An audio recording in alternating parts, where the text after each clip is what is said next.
علیکم ورحمۃ اللہ وبرکاتہ۔ بسم اللہ الرحمن الرحیم۔ شہر رمضان الذی انزل فیہ القرآن ھدی للناس وبینات من الہدی والفرقان۔ وقال اللہ تعالی فی سورۃ التوبہ: خذ من اموالہم صدقۃ تطہرہم وتزکیہم بہا وصلی علیہم رب اشرح لی صدری ویسر لی امری واحلل عقدۃ من لسانی یفقہوا قولی۔ سیرت نبوی صلی اللہ علیہ وسلم اور عبادات میں رمضان المبارک اور رمضان المبارک میں قرآن مجید کی روزے کے ساتھ، رمضان کے ساتھ جو مناسبت ہے وہ ہم نے دیکھنی ہے، اور اس میں ہم دوسرے عشرہ میں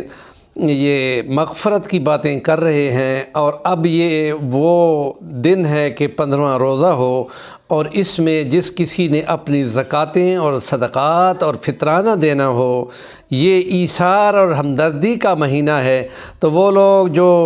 مالی طور پہ کمزور ہیں، محتاج ہیں، تو ان کی ان دنوں میں کہ جہاں نفل فرضوں کے برابر اور فرض جو ہے 70 فرضوں کے برابر جا چکے ہوں، تو بہترین موقع ہوتا ہے، اور اس لیے یہ نفلی صدقات بھی یہاں دینے ہیں، اور فطرانہ واجبی جو ہوتا ہے وہ بھی یہاں غریبوں کے ہاتھ پہ پہلے رکھنا چاہیے۔ تو کسی ایسے مریض کی جس کی شفا یابی یا بوڑھے کی اپنے روزوں کی طرف پلٹنے کی بجائے وہ اپنے روزے کا بدل جو 2.25 کلو گندم کے برابر ہے، وہ 300-325 روپے تک کا آج کل کا ریٹ ہے، اور جو امیر کبیر ہوں وہ کھجور اور کشمش کے حساب سے دیں گے تو ان کی رقم زیادہ بنے گی۔ تو غریبوں کی ہمنوائی کے لیے کم سے کم یہاں پر گندم کا معیار ہے۔ تو اس لیے ہم نے جو دوسری آیت پڑھی ہے کہ یہ جو قرآن مجید ہے یہ بندوں کے لیے رہنمائی ہے، ہدایت ہے، اور حق اور سچ میں فرق کرنے والی ہے، تو اس لیے کہ تم ان سے ان کے مالوں کو اخذ کرو، اور تاکہ تم ان کے مالوں کو پاک کر سکو، اور وتزکیہم بہا، اور یہ ان کے مال کی زکوٰۃ یزکو کو معنی ہوتا ہے پاک کرنا۔ مال کا حصہ جب نکال لیا جاتا ہے تو باقی مال پاک ہو جاتا ہے، حدیث کی روح سے وہ مال محفوظ ہو جاتا ہے، اور ایسی جگہ کے ڈاکے بھی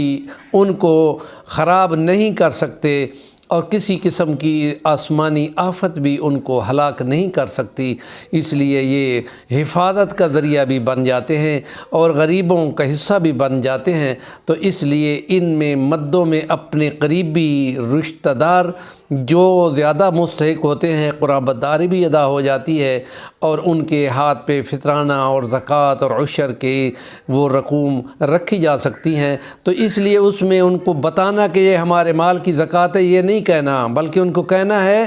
کہ والذین فی اموالہم حق معلوم للسائل والمحروم۔ اور وہ لوگ جو یہ سارے کام باقی بھی بتانے کے بعد یہ کہا کہ وہ جو ان کے مال ہوتے ہیں جو 52.5 تولے چاندی کا کم سے کم معیار ہے تاکہ غریبوں کو زیادہ فائدہ دیا جا سکے۔ سونے کا زکوٰۃ 7.5 تولے تو اب 1 تولہ تو 3 لاکھ کا ہو چکا ہے، اس کی بجائے چاندی کے 52.5 والا معیار جو ہے وہ زیادہ فٹ ہے غریبوں کے لیے۔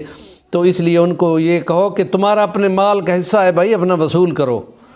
اور پھر ان کے ہاتھ پہ رکھو، اور اپنا مال بھی پھر محفوظ ہو جائے گا، ان کی ہمنوائی اور ایثار بھی پورا ہو جائے گا۔ تو یہ رمضان کی مناسبت سے ساتھ استغفار بھی کرتے ہوئے رہنا ہے کہ یہ جو کچھ دیا تھا خدا نے دیا، اور کوشش ہے کہ اس کا حق جو ہے اس کے بندوں تک پہنچا دیا جائے، اور پھر اپیل بھی کی جائے خدا قبول کر لینا، اور کوشش ہو کہ وہ مال جو بھی ہو وہ حلال ہو، صاف ستھرا ہو، اور ایسی کسی وہ زد میں آنے والا نہ ہو جس میں ذخیرہ اندوزی ہو، جس میں ملاوٹ ہو، جس میں فروٹس کو 2 گنا قیمت کر کے روزے داروں کے جیبوں سے پیسہ نکالا جائے۔ یہ وہ حرام کام ہیں کہ جن کی نسبت احادیث مبارکہ میں آ چکی ہے کہ ان لوگوں کا ہمارے ساتھ کوئی تعلق نہیں ہے۔ من غش فلیس منا، یہ جو ملاوٹ کر کے پیسے بڑھانا چاہتے ہیں یا ذخیرہ اندوزی کر کے پیسہ بڑھانا چاہتے ہیں تاکہ روزے داروں سے ان کا ڈبل ریٹ لیے جا سکے، یہ ذخیرہ اندوزی ہی میں آتا ہے۔ اس لیے اگر اسلامی نظام حکومت ہو تو وہ عیسائیوں سے بڑھ کر 10% کے بجائے 20% اس پہ ویلفیئر کرنے کا سوچ سکتی ہے، اور اللہ کرے کہ یہ لوگوں کی اس بات کی سمجھ آ جائے۔ ہمارے چینل کا نام ہے صفی الوانی، ضرور سبسکرائب کریں اور کام کی بات کا کومنٹ دیا کریں۔